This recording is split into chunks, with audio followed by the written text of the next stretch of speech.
नमस्कार, स्वागत है आप सभी का सन स्टार टीवी में। मैं हूं आपके साथ विपुल माहेश्वरी। बुलेटिन की शुरुआत करेंगे इस वक्त की 5 बड़ी खबरों के साथ।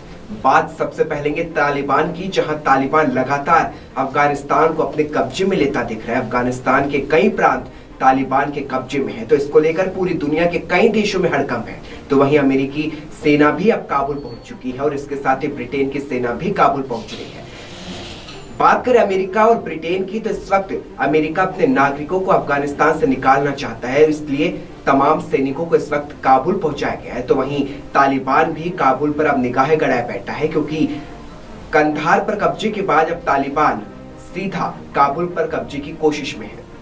अफगानिस्तान में तेजी से तालिबान का कब्जा बढ़ने के साथ ही अमेरिका के राष्ट्रपति जो बाइडेन ने प्रशासन को शुक्रवार को 3000 और सैनिकों को काबुल हवाई अड्डे पर पहुंचाया, ताकि वहां अमेरिकी दूतावास अधिकारियों को निकालने में मदद मिल सके। तो वहीं हजारों और सैनिकों के क्षेत्र में तैनाती के लिए भी भेजा गया है। अमेरिकी अधिकारियों और कर्मियों की सुरक्षा निवासी के लिए सैनिकों के अस्थायी तैनाती से संकेत मिल चुके हैं कि तालिबान देश के बड़े हिस्से पर तेजी से कब्जा बढ़ा रहा है। तालिबान ने शुक्रवार को अफगानिस्तान के दक्षिणी हिस्से में लगभग पूरा कब्जा कर लिया है, जब उसने 4 और प्रांतों की राजधानियों पर नियंत्रण हासिल कर लिया है।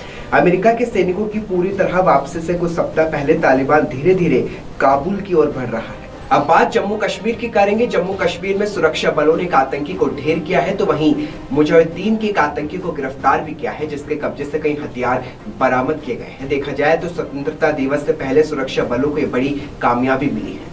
जम्मू कश्मीर में स्वतंत्रता दिवस से पहले सुरक्षा बलों को बड़ी कामयाबी मिली। नेशनल हाईवे पर हमले की साजिश रच रहे एक पाकिस्तानी आतंकवादी के कुलगाम जिले में मुठभेड़ में ढेर कर दिया गया, तो वहीं किश्तवाड़ जिले से मुजाहिदीन के आतंकी को गिरफ्तार भी किया गया है। अधिकारियों ने बताया कि कुछ दिन पहले आतंकवाद के राह पर निकले मुजस्लिम शाह को पुलिस, सेना और सीआरपीएफ के संयुक्त अभियान में फतेमुल्ला पालामार के कुलनावन क्षेत्र में गिरफ्तार किया गया था। पुलिस ने उसके पास से ग्रेनेड, एक मैगजीन, AK-47 राइफल और 30 गोलियां बरामद की है। अधिकारियों के मुताबिक डेक्चन थाने में प्राथमिकता भी दर्ज कराई गई है और मामले की जांच शुरू कर दी गई है।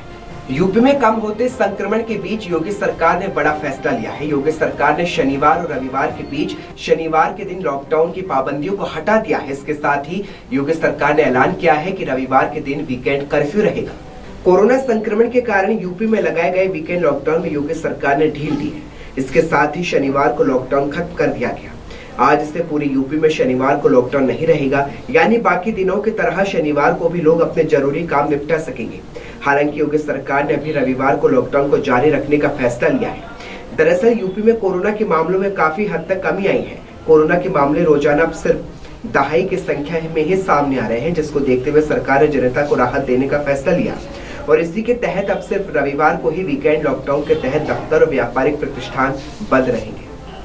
महाराष्ट्र में लगातार डेल्टा प्लस वेरिएंट के मामले सामने आ रहे हैं और अब तक 66 से ज्यादा नए मामले भी सामने आ चुके हैं, जिसके चलते महाराष्ट्र प्रशासन में हड़कंप है। वहीं बीते दिनों दोनों डोज लगा चुकी एक महिला की मौत के बाद अब महाराष्ट्र में चिंता और बढ़ गई है। महाराष्ट्र में कोरोना वायरस के डेल्टा स्वरूप से संक्रमित अब तक 66 मरीज मिले हैं और उनमें से 5 की मौत हो चुकी है। इन 66 मरीजों में कुछ ने टीका की दोनों खुराक ली थी।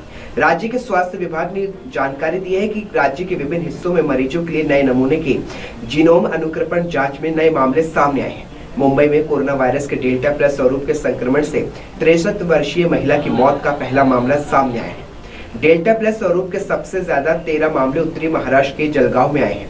वहीं रत्नागिरी में 12 और मुंबई में 11 मामले आ चुके हैं। बाकी मामले अन्य स्थानों के हैं। बता दें, सबसे अधिक डराने वाली बात यह है कि कोरोना के दोनों ही टीके लेने के बाद भी अब डेल्टा से लोगों के मरने की खबरें आ रही हैं। अब बात देश में कोरोना के आंकड़ों की करेंगे। देश में आज कोरोना के आंकड़े कम दर्ज किए गए। बीते 24 घंटे में 38,000 मामले सामने आए हैं। हालांकि चिंता इस बात की है कि कोरोना धीरे धीरे पैर पसारता हुआ दिख रहा है। भारत में कोरोना वायरस के नए मामलों में आज कमी देखी गई। देश में आज शनिवार बीते 24 घंटे में कोरोना वायरस के 38,667 नए मामले सामने आए, तो वहीं कल की तुलना में करीब 3.6% कम है।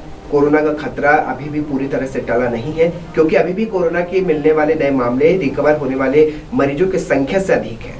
बीते 24 घंटे में कोरोना वायरस के 38,000 से मामले ज्यादा दस्तक दे चुके हैं, तो वहीं इसी दौरान 35,000 से ज्यादा लोग रिकवर भी हुए।